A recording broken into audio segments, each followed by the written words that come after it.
ఒకటవ దినవృత్తాంతముల గ్రంథము 24వ అధ్యాయం. అహరోను సంతతి వారికి కలిగిన వంతులేవనగా, అహరోను కుమారులు నాదాబు, అబీహు, ఎలియాజరు, ఈతామారు. నాదాబును అబీహుయును సంతతి లేకుండా తమ తండ్రి కంటే ముందుగా చనిపోయిరి గనుక ఎలియాజరును ఈతామారును యాజకత్వము జరుపుచూ వచ్చిరి. దావీదు ఎలియాజరు సంతతి వారిలో సాదోకును, ఈతామారు సంతతి వారిలో అహీమెలకును ఏర్పరచి వారి వారి జనము యొక్క లెక్కను బట్టి పని నియమించెను.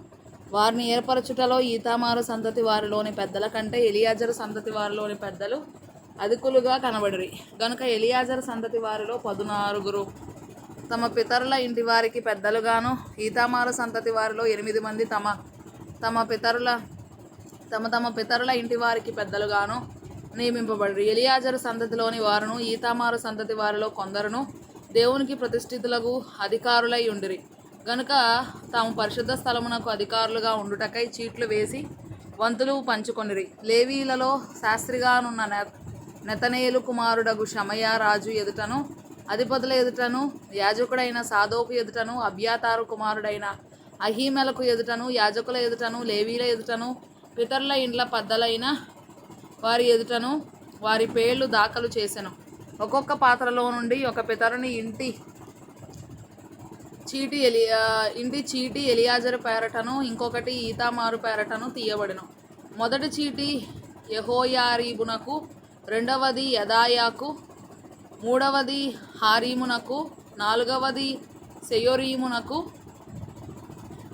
ఐదవది మల్కీయాకు, ఆరవది మియామినుకు, ఏడవది హక్కోజునకు, ఎనిమిదవది అబీయాకు, తొమ్మిదవది యేషూవకు, 10వది షెకన్యాకు, 11వది ఎల్యాషీబునకు, 12వది యాకీమునకు, 13వది హుప్పాకు, 14వది యెషబాబునకు, 15వది బిల్గాకు, 16వది ఇమ్మేరునకు, 17వది హెజీరునకు, 18వది హప్పిసేసునకు, 19వది పెతహయాకు, 20వది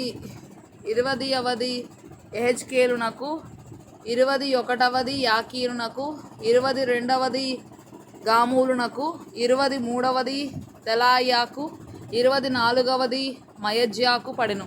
ఇశ్రాయేలీల దేవుడైన యెహోవా వారి పితరుడగు అహరోనునకు ఆజ్ఞాపించిన కట్టడ ప్రకారముగా వారు తమ పద్ధతి చొప్పున యెహోవా మందిరములో ప్రవేశించి చేయవలసిన సేవాధర్మము ఇలాగున ఏర్పాటు ఆయెను.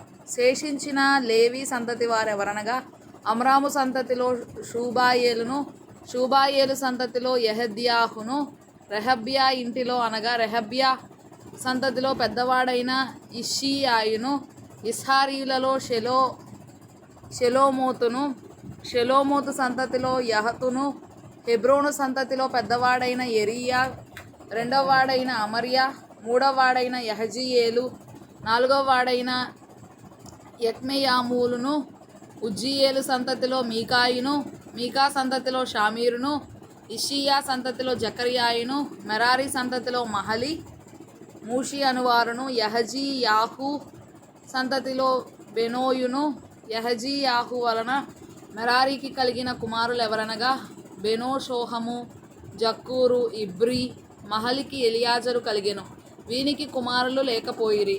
కీషు ఇంటివాడు అనగా కీషు కుమారుడు యెరహ్మెయేలు. మూషి కుమారుడు మహలి, ఏదెరు, యెరీమోతు.